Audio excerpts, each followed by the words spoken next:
सीताराम आप सभी का बहुत बहुत स्वागत है इस चैनल पे।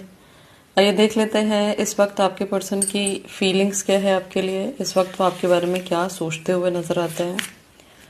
फर्स्ट कार्ड की अगर बात की जाए तो ये पर्सन कहीं ना कहीं आपका केयर, आपका बहुत ज़्यादा पैम्परिंग एनर्जीज को मिस करते हुए नजर आते हैं।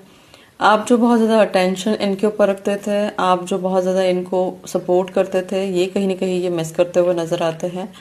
एंड अभी अपने आप को बहुत ज़्यादा बेसहारा या कह सकते हो बहुत ज़्यादा असहाय ये महसूस करते हैं।